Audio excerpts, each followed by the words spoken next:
அடிப்பாவி, அம்மே மிதிச்சு அருந்ததி பார்த்து உன்னை தொட்டு தாலி கட்ட புருஷன் நானு. புருஷனா? ஆமா. நீங்களா? ஆமா. என்ன திரும்புங்க, திரும்புங்க. அப்பாடா, தோல்ல மச்சம் இருக்கு. எனக்கு தாலி கட்டின புருஷன் நீங்களேதான். நான் பயந்தே போயிட்டேன். மாசத்துல 25 நாள் டூர் போயிடுறீங்களா? அதுல மூஞ்சா மறந்து போச்சு தெரியுமா? நான் சேல்ஸ் மேனேஜர். நாய் வேஷம் போட்டா கொலைச்சுதானே ஆகணும். எனக்கா 15 நாள், ஆபீஸ்க்கா 15 நாள் குறைக்கிறது. எனக்காகவும் நாய் வேஷம் தான் போட்டிருக்கீங்க. புருஷனுக்கு இப்படி ஒரு பேரா? ஒரு நாளைக்கு இல்ல ஒரு நாளைக்கு பெண்கள் எல்லாம் சேர்ந்து ஒரு மாநாடு போட போறோம். இந்த சேல்ஸ் லைன்ல இருக்கிறவங்களே கல்யாணம் பண்ணிக்க போறது இல்ல முடிவு பண்ண போறோம். கட்ட பொண்டாட்டி ஏதோ ஊர்ல தேவடு காத்துட்டு இருப்பா. ஆனா நீங்க வேற ஊர்ல பெட்டி தூக்கி தெருத்தரோ சுத்த வேண்டியது. மஞ்சு, நான் சொல்லுத நீ வாயை மூடுங்க. மாமா வர நேரம் ஆச்சு, குளிச்சிட்டு வாங்க, டிஃபன் சாப்பிடலாம். என்ன நீ குளிச்சிட்டியா? மாசத்துல 25 நாள் டூர் போக வேண்டியது, அப்புறம் குளிச்சிட்டியாங்க கேள்வி வேற. ஐயோ, இது சாதாரண குளிச்சிட்டியா? காதல தோட்ட காணும், அதான் கேட்டேன்.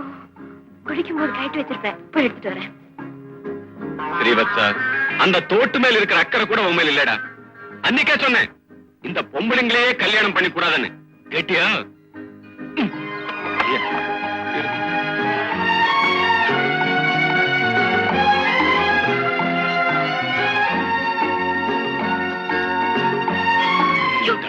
என்னங்க என்னது?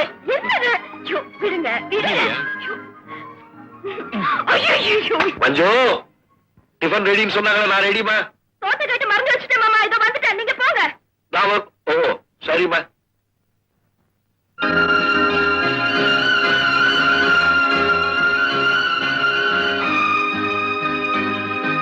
மஞ்சு, உங்க வீட்டுக்காரி எப்ப வராரா?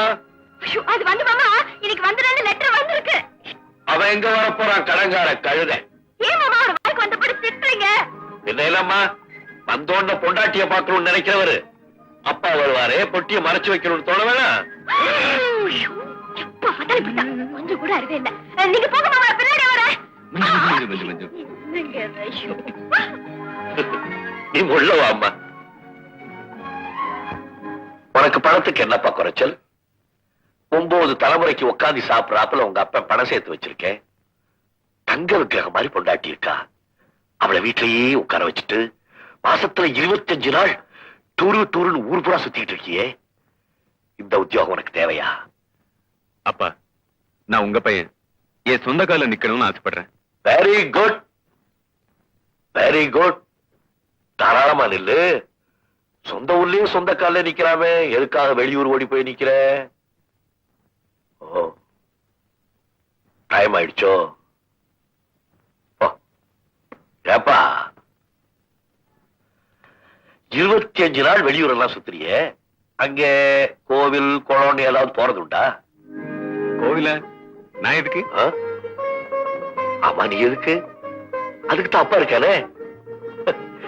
மனிதனால முடியாத காரியத்தை தெய்வம் செய்து வைக்கும்னு சொல்லுவாங்க. டைம் ஆயிடுச்சு இல்ல? ரொம்ப நாள் அப்பா கூட பேசிட்டு திட்டீங்க இல்லையா? சரி, போய் ரெஸ்ட் எடுத்துட்டு போ.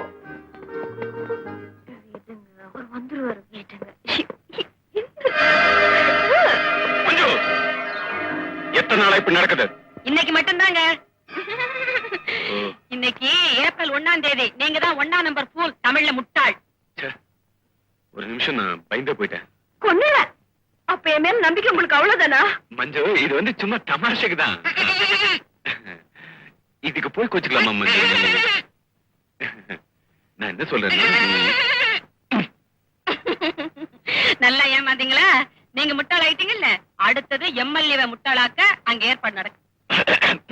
சந்தோஷம். நம்ம முதலமைச்சர் புதுசா ஒரு முடிவு எடுத்திருக்காரு. அதை பத்தி நீ என்ன நினைக்கிறேன்? Fantastic, super. என்ன முடிவு? என்ன முடிவு? அடே வாங்க, உங்களுக்கு தெரியாதா சார்? எந்த கட்சியில இருந்தாலும் பரவாயில்லையா, திறமை உள்ளவங்களுக்கு அமைச்சர் பதவி தர போறாங்களா? இது விஷயமா சாயந்தரம் செஞ்சி கோட்டையில பேசிக்கிறாங்க. செய்யாத கோட்டையில பேசிக்க போறாங்க.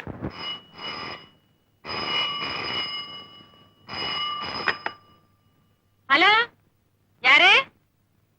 சிஎம் வீட்ல இருந்தா? எம்எல்ஏ சார் இங்கதான் இருக்காரு. ஆமா ஆமா, அவருக்கு ரயில்வே மந்திரி பதவி கொடுக்க போறீங்களா? சந்தோஷம் சந்தோஷம், வெரிகுட் வெரிகுட். ரொம்ப தேங்க்ஸ். வந்துட்டாரியா? நம்ம சிஎம்னா சிஎம் தான். யார் யாருக்கு என்னென்ன பதவி கொடுக்கணும்னு தெரிஞ்சு வச்சிட்டு இருக்காரு. ஏன் சார் நீங்க ரயில்வே மந்திரியானா என்னென்ன செய்யலாம்னு இருக்கிறீங்க? என்ன ஒரு 2 ரயில கவுப்பாரு, உடனே ரிசைன் பண்ணுவாரு. எத்தனை ரயில் கவுந்தா எனக்கு என்ன? நான் இதுக்காக ரிசைன் பண்ணணும். அண்ணனுக்கு ஆனாலும் பிடிவாதம் ஜாஸ்தி. மாபெரும் திட்டங்கள்லாம் வச்சிருக்கிறேன். என்ன என்ன ஹவுராமையில் கோயம்புத்தூருக்கு வந்தாகணும். என்ன இந்த பூகோளத்தை மாற்றுவார் போல் இருக்கு. சார் இது ஹவுராமை. குறுக்க பேசாதே. மந்திரி பேசிக்கிட்டு இருக்காருல்ல, டிடிஆர் டிரஸ் கலர் எல்லாத்தையும் மாத்தணும். பேசாம இத மாதிரி தைச்சு போட்டுருங்களேன். எல்லாரும் பஜகோ இந்த பாடிக்கிட்டே போகலாம், போற வழிக்கு புண்ணியமாவது கிடைக்கும். நம்மால புண்ணியமாவது வளரட்டவே. மாபெரும் புரட்சி. என்ன கோவை எக்ஸ்பிரஸ் கல்கட்டாக்கு போகுமா? குறுக்க பேசாதே. எல்லாரும் பாத்ரூம்லயே குளிக்கலாம். குளிக்கலாம். சோப்பு, டவல், பவுடர் எல்லாம் ஃப்ரீ சப்ளை. ஆனா தண்ணி மாத்திரம் வராது. இந்த சோப்பு பவுடர் கான்ட்ராக்ட் மாத்திரம் எங்களுக்கு கொடுத்துங்களா?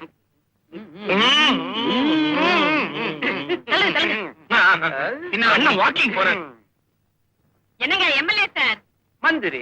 சரி சரி, இந்த ரயில்வே மந்திரி பதவி மத்திய சர்க்கார்ல குடுக்கறதா கேள்வி. மாநில சர்க்கார்ல குடுப்பாங்களோ? ஒரு வேலைக்காரி எனக்கு தெரிஞ்சிருக்கு, உங்களுக்கு தெரியல பாத்தீங்களா?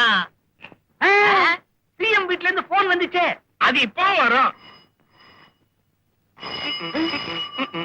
இதுவா போன்? போன் எப்படிங்க? ஏங்க இன்னைக்கு என்ன தேதி? ஏப்ரல் 1. முட்டாள்கள் தினம். உங்க தினம். இப்ப என்ன ஏமாத்தீங்களே. சந்தோஷம். ஏன் உடு சந்தோஷம். இது ஐயோ பாவம், என்னைக்கு வேணா ஏமாத்திக்கலாம். இந்த பெரியவரை எப்படியாவது ஏமாத்தி ஆகணுமே. மாமாவை ஏமாத்த எனக்கு வழி தெரியும். எல்லாரும் வாங்க. எப்படி? நீ வேணாம், இந்த ட்ரெஸ்ல இருந்து மாமாக்கு தெரிஞ்சு போயிடும். நானே அவுத்துப்பட்டு வரேம்மா. பறக்க விட்டீங்களா? புடவை கட்டி வரேன்னு சொன்னையா? அலையறான் பாரு. காது கொடுங்க.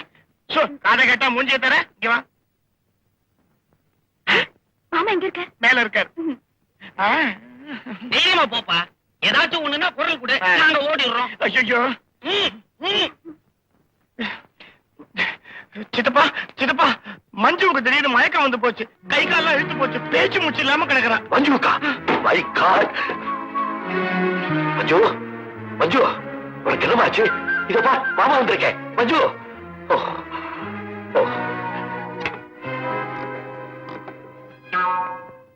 ஹலோ, நான் டாக்டர் துவாரகா பேசுறேன். டாக்டர் சங்கரன் இருக்காரா?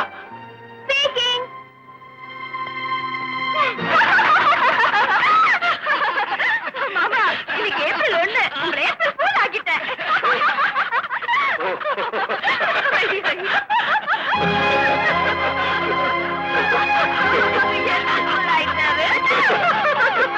என்ன ஏப்ரல் ஃபூல் ஆக்கி எல்லாரும் கை கொட்டி சிரிச்சாங்க. நான் இன்னைக்கு மட்டும்தான் ஃபூல். ஆனா அவங்க ஆயுசு முழுக்க ஃபூல்ஸ். என் மருமகள் நெஞ்ச புடிச்சுக்கிட்டு கை கால உதறிக்கிட்டு வாய் மூடி மௌனமா நடிச்சாலே அது நாடகம் இல்ல சார். ஒத்திக்க பார்த்தா என்னைக்காவது அரங்கேற்ற பண்ணிதானே தீரணும். என்னப்பா சொல்ற? கடந்த 1 மாதமா என் மனசை போட்டு அடிச்சுக்கிட்டு இருக்கிற அந்த உண்மையே யார்கிட்டயாவது சொன்னாதான் என் மாற மறக்கும். சார், என் மருமகள் தன் வாழ்க்கையின் கடைசி நாளை எண்ணிக்கிட்டு இருக்கா சார். துவாரகா, என் வருத்தத்தை யார்கிட்டயாவது சொல்லி குழந்தை மாதிரி வாய்விட்டு அதனோடு துடிக்கிறேன் சார். எனக்கு தாய் இல்ல, தகப்ப இல்ல, தெய்வத்துக்கு கருணை இல்லை. நீங்க என் குரு, அதனால தான் உங்ககிட்ட சொல்லலாம்னு நினைக்கிறேன். சொல்லுப்பா, என்ன ஆச்சு? 1 மாசத்துக்கு முன்னால என் மருமகள் என்கிட்ட வந்து, மாமா எனக்கு என்னமோ அடிக்கடி மயக்கமா வருதுன்னு சொன்னா. நான் அவளை என் ஃப்ரெண்டு டாக்டர் ஒருத்தகிட்ட கூட்டிட்டு போனேன்.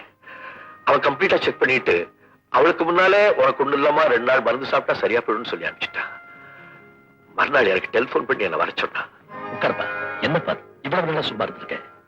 மஞ்சுவுக்கு என்ன வியாதி வந்திருக்கு உனக்கு தெரியுமா? தெரியாது. யாருக்குமே வரக்கூடாது. கேன்சரை விட கொடுமையானது. கொல்லாம விடாத அந்த கொடிய நோய் லிம்போசார்கோமா. What? Lymphosarcoma? You mean it?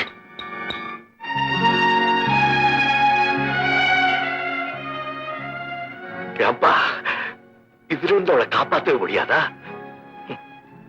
நீயும் ஒரு டாக்டர், உனக்கு புரியலையா? டாக்டரா புரிஞ்சுக்கிறேன்.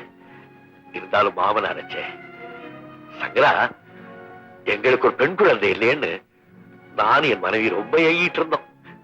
அந்த ஏக்கத்தோடையே என் மனைவி போய் சேர்ந்துட்டான். மஞ்சு எங்க வீட்டுக்கு வந்த உடனே மருமகளா இல்லை, அவளை என் மகளா நினைச்சு என் உயிரே அவன் மேல வச்சிருக்கேன். அவளுக்கு ஏதாவது ஒண்ணுன்னா என்னால தாங்க முடியாதுப்பா. இப்ப நம்ம கையில இருக்கிறது ஒரே ஒரு வழிதான். மீதி இருக்கிற கொஞ்ச நாளைக்கு அவளை நாம சந்தோஷமா வச்சுக்கணும். பாக்குறதுக்கு சாதாரணமா இருக்காளேன்னு நாம கவனக்குறைவா இருந்துடக்கூடாது. வேளா வேலைக்கு சாப்பிடணும், நேரத்துக்கு தூங்கணும், எந்த காரணத்தை முன்னிட்டும் உணர்ச்சி வசப்படக்கூடாது. அவளை குழந்தை மாதிரி பாத்துக்கணும். இப்படி எல்லாம் செய்தா அவளுடைய மரணம் அமைதியா இருக்கும். அவ குழந்தை மாதிரிப்பா. ஒரு சாதாரண இருமல் வந்தாலே தோண்டு போயிடுவாளே. சொல்ல மறந்துட்டேனே, இருமலே வராம பாத்துக்கணும். ஏன்னா இந்த வியாதிக்கு அதுதான் மரணத்துடைய அறிகுறி, கடைசி பயணத்துடைய துவக்கம். லிம்போசா கோமா அப்படின்னா என்னப்பா? வியாதியஸ்தர்களுக்கே தெரியாம அவங்கள கொல்ற பயங்கர நோய். உடம்ப கொஞ்சம் கொஞ்சமா கரையா மாதிரி அரிச்சிடுமா. அதுக்கு இன்னும் மருந்து கண்டுபிடிக்கலையா? என் மருமகள் மஞ்சுங்க பட்டாசு தெரியல, அவன் நெருப்ப வச்சுட்டான். இப்ப அந்த திரி எரிஞ்சுக்கிட்டே இருக்கு. எப்ப பட்டாசு வெடிக்குமோ? இந்த பட்டாசு வெடிக்காம புஸ்வானமா போகாதா? லிம்போசா கோமா புஸ்வானமா போனதா சரித்திரமே கிடையாது. வெடிச்சாதான் அதனுடைய பசி அடக்கும். இது உன் மருமனுக்கு தெரியுமா? எனக்கும் டாக்டருக்கு மட்டும் தான் தெரியும். என் மகன்கிட்ட கூட இதை பத்தி சொல்லல. உங்ககிட்ட தான் இப்ப சொன்னேன்.